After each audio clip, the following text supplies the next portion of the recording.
Hello, my name is Dana Davis. I'm an LPC and I'm currently providing outpatient services for Southwest Mental Health Center. Today I'm going to be discussing building self-esteem in children, what parents need to know. Self-esteem is how children or people feel about themselves. In order to have a positive self-esteem, children need love and appreciation. This can come in the form of words, such as saying I love you, or actions, a pat on the back, a modeling behavior of what positive self-esteem looks like. Also, parent-child communication is essential in building positive self-esteem in children. Children watch what their parents do and listen to what they say, even if you don't think they are. These impact how a child feels about themselves. Children need to hear that they are doing well and hear that parents love them. And that may be, again, actual words saying I love you, or recognizing some positive behaviors and telling them that you've noticed that they've done something good. So as you can see, parents play an important role in helping to develop a child's self-esteem. So staying in contact with your child, being active in their life, is going to go a long way in helping develop positive self-esteem or self-confidence in your child. Some things that children with good self-esteem do. They act independently. Children with good self-esteem try things on their own. They feel confident in going out on their own and attempting a new task. They're excited about that. Children with good self-esteem take responsibility for their actions. They understand that they make mistakes. They understand that they can say they're sorry and move on. This is also a way that parents can help build a self-esteem by modeling this behavior, and that's to take responsibility for actions and model that. Children with good self-esteem manage conflicts appropriately. They don't avoid conflicts, but they don't seek them out either.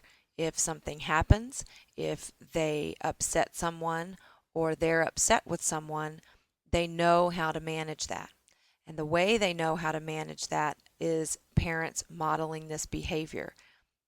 And that may be modeling this behavior with your spouse, in not always hiding conflict from children, but modeling how to do it appropriately without shouting, yelling, name calling, or aggressiveness. Children with good self-esteem tolerate frustration. They get frustrated over schoolwork or in a basketball game, and they know what to do with that frustration. They have an outlet for how to manage that frustration positively. They do not act out aggressively.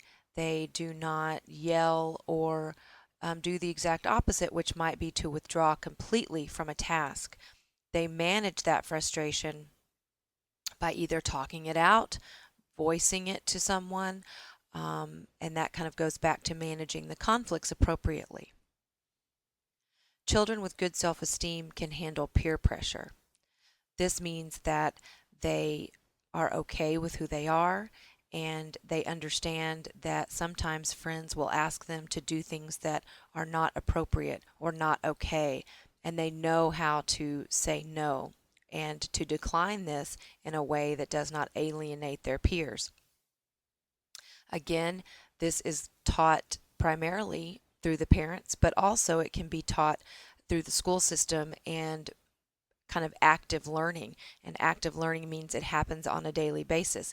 And so sometimes with practice, it can take practice, kids can learn how to handle peer pressure. Children with good self-esteem take on new challenges. They are not afraid of trying something new. They act out and they act out on their own, and they are ready to take on a challenge, a new class, a new sport, something along those lines. And finally, children with good self-esteem express their emotions appropriately. If they're happy, they express that. If they're sad, they know what to do with sadness. If they're angry, they don't express it in a violent manner. All of these things, as I've said repeatedly, can come from parental modeling and parental coaching.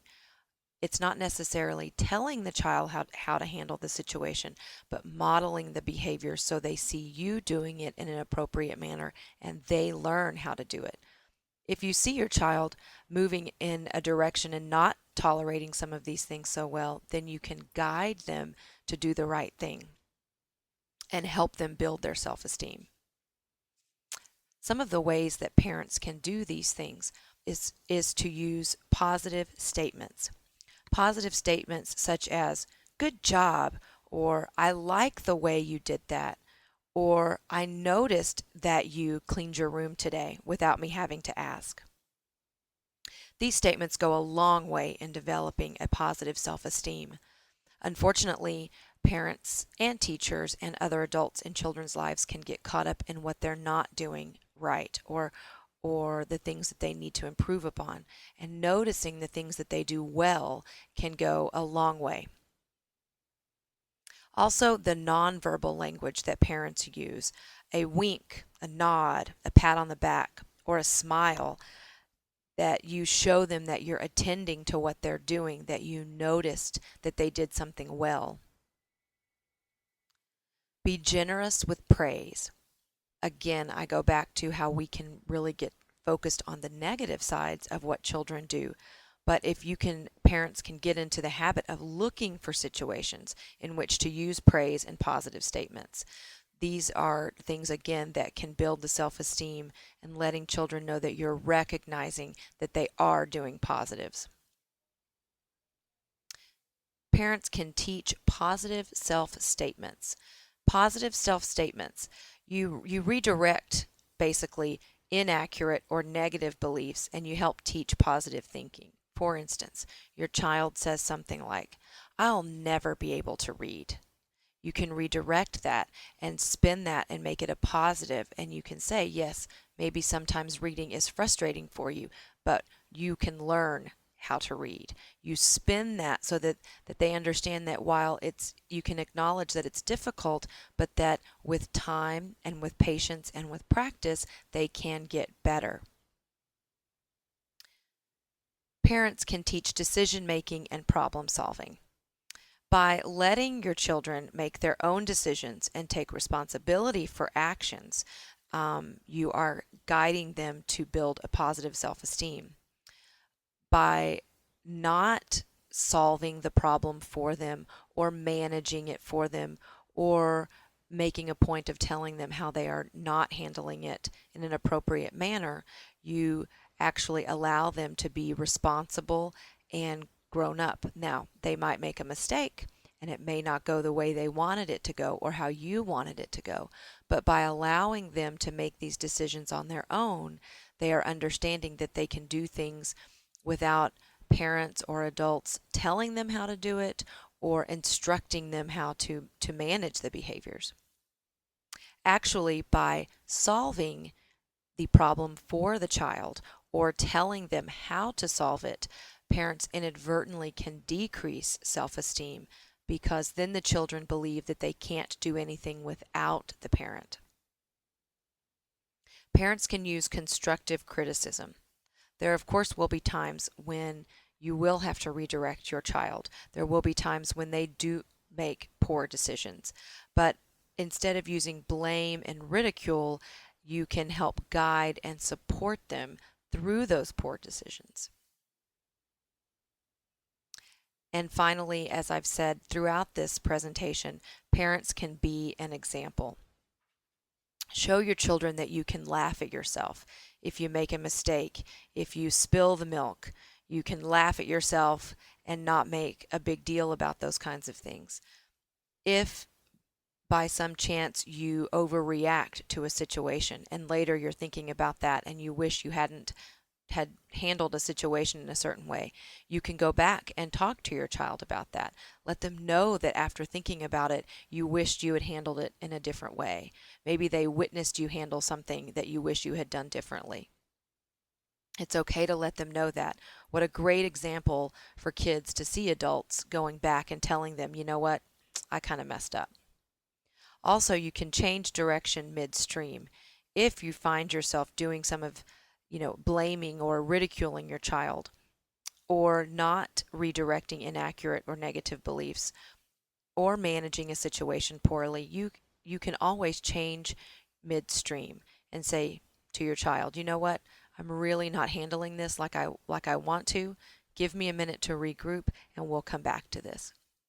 Again, another great example for your child that they too can stop midstream and change the way they're managing a certain action.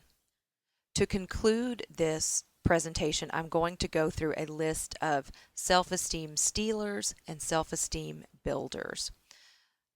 Self-esteem stealers, parents who focus on their child's weakness, parents who give their child everything.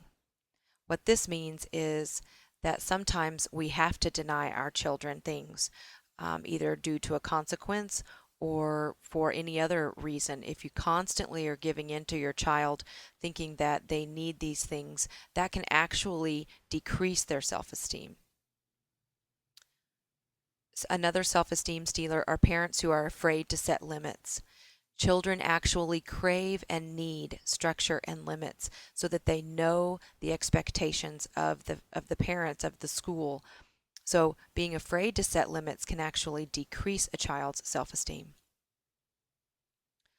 Another self-esteem stealer is showing frustration and making discipline look hard on a regular basis.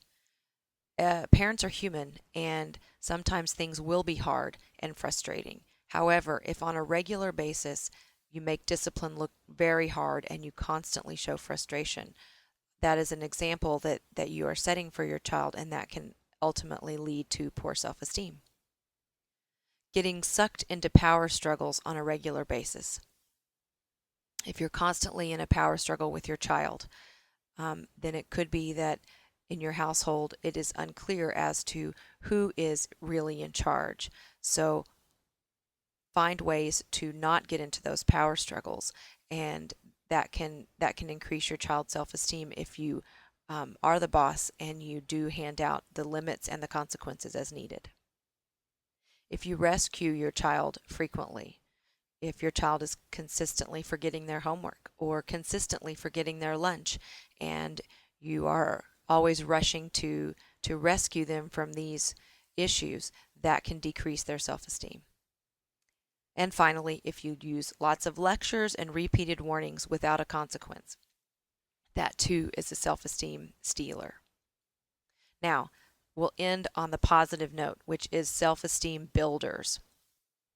Self-esteem builders are focusing on your child's strengths, letting them know what they do well. Have children work for what they want. Not everything, not all the time, but have them work if they want a particular item or want to go to a particular concert or movie. Have them do things for you to earn those privileges. Set limits and expect your children to behave. What a great way to build their self-esteem, for them to know that they can meet your expectations. Guide children to own and solve their problems and conflicts that they create.